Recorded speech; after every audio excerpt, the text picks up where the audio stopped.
Happy new year to all of you my dear friends. শুভ নববর্ষ তোমাদের সকলকে। শুভ নববর্ষের এটা 1 জানুয়ারির ভিডিও আমার, কিন্তু আমার কাছে কিন্তু অতটা শুভ নয়। তোমাদের প্রত্যেকের কাছে শুভ হোক, আমার এটাই কামনা। কিন্তু আমার কাছে শুভ নয় এই কারণেই দেখো আমি তোমাদের সঙ্গে সেটা শেয়ার করি।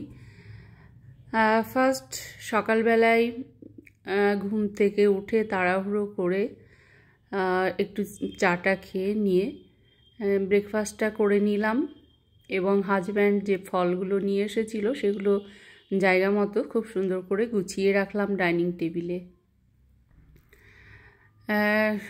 এখানে কলাটা রাখছি আর কি।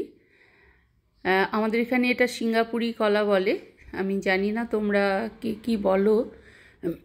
বিভিন্ন ধরনের কলা পাওয়া যায়, তো এটা আমাদের কাছে বেশি অ্যাভেলেবল এবং ভালো লাগে। দেখো একটু শেয়ার করি তোমাদেরকে। তারপরে চলে গেলাম নার্সিংহোম। আমার দাদিমা অর্থাৎ ঠাকুমা ভীষণই অসুস্থ হয়ে পড়েছিলেন, ভীষণই অসুস্থ আর কি। আমি চাই তোমরা সকলে একটু দোয়া করো, আশীর্বাদ করো ঈশ্বরের কাছে, আল্লাহর কাছে, যাতে উনি তাড়াতাড়ি সুস্থ হয়ে ওঠেন। তো দাদিমা আমার এখানে ছিলেন। তারপরে এত বাড়াবাড়ি হয়ে গেছে, সমস্ত কিছুতে ইনফেকশান। বিভিন্ন ধরনের টেস্ট করেছি, বিভিন্ন ধরনের টেস্টে আর কি সমস্ত কিছুতেই ইনফেকশান রয়েছে। তো তারপরে নার্সিংহোমে ভর্তি করে দিই। এক ডক্টর দেখাচ্ছিলাম, এমডি মেডিসিন, ওনার তত্ত্বাবধানেই আর কি নার্সিংহোমে ভর্তি করেছি। আমি জাস্ট ওনার সঙ্গে দেখা করতে গিয়ে একটা ক্লিপিংস নিয়েছিলাম তোমাদের সঙ্গে সেটা শেয়ার করার জন্য। উনি 6 দিন ছিলেন নার্সিংহোমে, প্রতিদিন যাওয়া আসা করেছি। এবং যেহেতু আমি বড় এবং আমি এখানে থাকাই শহরে, আমি যতটা পারি আমার দায়িত্ব কর্তব্য যতটুকুই পারি না কেন পালন করার চেষ্টা করি।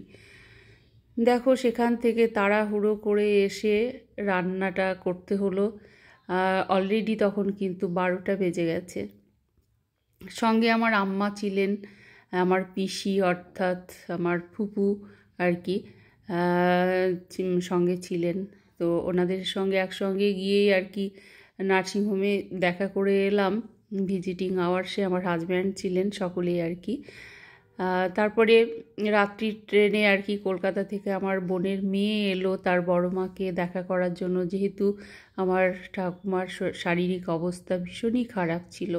এবং আমাদের প্রত্যেকেই ঠাকুমাকে ভীষণ ভীষণ আমরা ভালোবাসি, ভীষণ কেয়ারিং আমরা ওনার ব্যাপারে, প্রত্যেকেই আর কি। কারণ আমাদের ছোটোবেলা থেকে আর কি কোনো রকম অসুবিধা হতে দেননি উনি। আমাদের মানুষ করেছেন এবং আমাদের ছেলে মেয়েদেরও বড় করেছেন, মানুষ করেছেন। আমার বিশেষ করে মানে সকলেরই তাই, সব বোনেদের আর কি আমার কথাটাই তোমাদের সঙ্গে শেয়ার করি। আমাদের ছোট থেকে তো মানুষ করেছেন, এবং আমার যখন প্রেগনেন্সি পিরিয়ড আর কি ছেলে এবং মেয়ের ক্ষেত্রে কোনো রকম কিন্তু অসুবিধা হতে দেননি। নিজে হাতে সমস্তটা করেছেন, আমার কেয়ার করেছে, রান্না বান্না করেছে। আমি যেহেতু বাইরে থাকতাম, ট্রান্সফারেবল জব যেহেতু হাজব্যান্ডের, সেখানেই উনি থাকতেন আর কি। তো সমস্ত রকম কেয়ারিং, রান্না বান্না সমস্ত কিছু উনি একা হাতে সামলেছেন।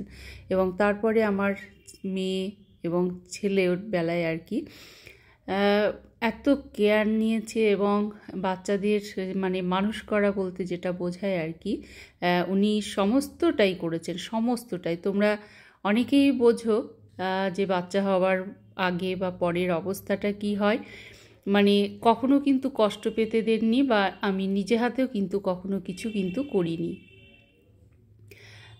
শুধুমাত্র মানে ব্রেস্ট ফিডটাই আর কি করেছে আর কি বাচ্চার।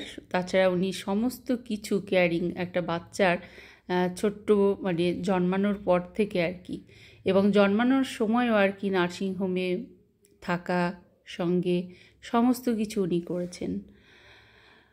উনিও করেছেন, আমার আম্মা আম্মাও ছিলেন নার্সিংহোমে।